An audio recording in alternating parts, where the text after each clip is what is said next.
Last night I woke up at 5 o'clock, normal, struggling to sleep. Sometimes when my mind is racing. I think especially with doing these videos, it's made me think a lot, and it's also made me unpack a lot of presents that I didn't really want at Christmas, because I've found out there's lots of little different elements to OCD and autism and the other things that we all have struggles with. So last night I was thinking I need to do something to do with the positive affirmations and make something, and I just had this brainwave. I just thought, why don't I make a simple track with some music on and some positive affirmations that I felt would be really good for us all in general. So if you get to the end of this video and click on the link, it actually will take you to those affirmations and you can see what you think of those and give me your feedback. They're the first set I've done. And what I'm going to be looking at today is something that I had not really come across until recently, the last few days. And it's called ROCD. And it's ironically relationship OCD, which is my Achilles heel because, I'm kind of 48, I live on my own in this house with more and more cats, turning into a mad cat person.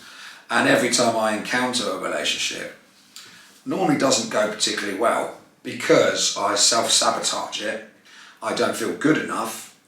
I believe nobody else feels I'm good enough for whoever I'm going out with, which is nonsense when I look at it objectively.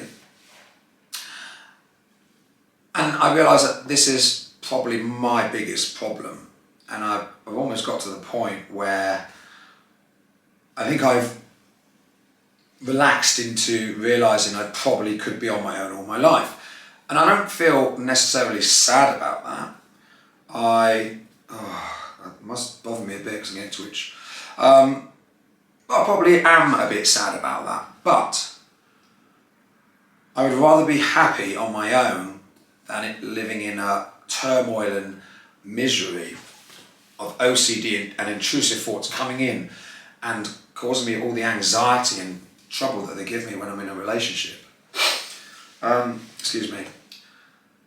So I thought it's time to sort of be a bit braver and step into the arena of dealing with ROCD and tackling something that I really need to start to look at from a mental health and psychological point of view for myself. And I'm sure that there must be many other people out there like this. Because if you get OCD, it causes you problems, and it causes you problems when things are heightened. It causes you problems when you can't control situations. And it causes you problems, I'm trying to think of a third thing because it would be nice, wouldn't it, to say three things. I've just got to stop doing that because there isn't three things I can think of. But basically a relationship is intense sometimes. A relationship is uncontrollable. You've got somebody else's feelings and it's not static, is it? It's not a fixed system. It's a person with feelings and emotions and moods. And it's susceptible to change any unknown reason. Relationships are unpredictable, people are unpredictable, my mood changes, sometimes I'm happy, sometimes I'm sad, whatever. So when you bring another person, another human being into the equation, it's really starting to become quite complicated.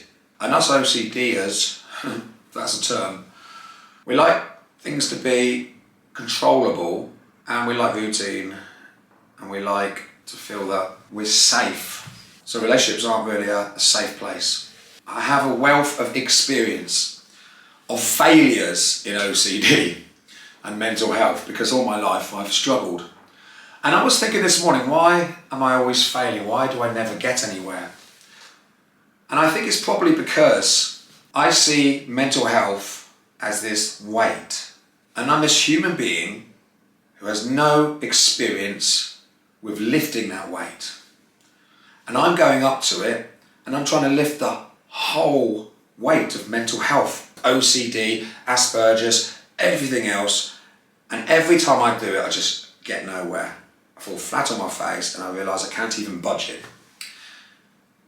And over the last week, I think I've realised that that's because That's because I haven't trained myself properly in it, because I don't do these things that I'm now promoting to do and taking part in doing. Also, I'm trying to lift the whole of mental health up. And anybody who lifts anything up, if you go to a gym or you do exercises, you don't go and lift the heaviest weight, do you? You start at a small weight and you work your way up.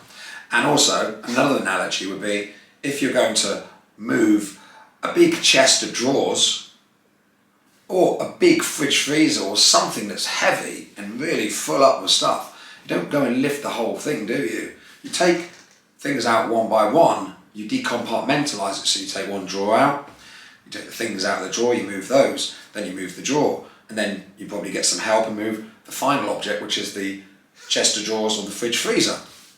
Whereas I am going along and trying to lift the whole thing, and of course, there's no way I'm going to move it. I'm not even going to move it an inch. So that's why I never feel any progress or any movement in the right direction. I don't feel I ever am able to tackle. There may be a very short period of time where I'm pushing on it and I think it's moving and it's not. And that's with mental health. Every morning I get up, I go, I'm not going to be beaten by this. I'm not going to get complexes. I'm not going to get twitches. I'm not going to get habits. And for 5 minutes, I feel like, oh, I'm getting there. And then all of a sudden, I twitch. I get a habit. I get an intrusive thought. I get an OCD compulsion. And it just knocks me off my feet because I realise I failed for that day. And even if I try to move it again or overcome it, I've already been beaten. So that's my analogy on this bully that we're faced. It's big and we've got to take it apart. The great thing about it is that we can take it apart.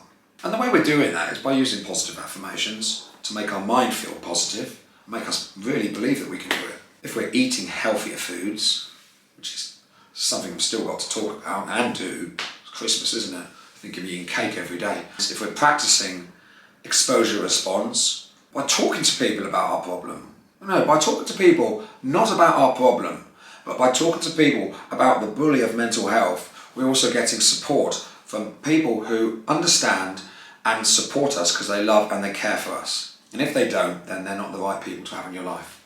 And I would say that I've started to feel slightly better for doing this. And I don't think it's just the buzz of doing these videos and thinking, this is great fun. Because actually it's not great fun. It's hard work. Because I've done 40 videos nearly in the last 2 or 3 weeks, and they take about 4 or 5 hours by the time I've edited them, thought what I'm going to do, recorded them, put them on YouTube, written 500 characters of search engine tags and all the other palaver that you have to do to get the video on there, and then link it to various different things in the hope that maybe somebody watches it. So I am feeling a buzz, not because I've started a new project and it's exciting, because it's now a 3-week-old project nearly. I'm feeling a buzz because I'm actually feeling enlightened and I'm feeling like it's actually working.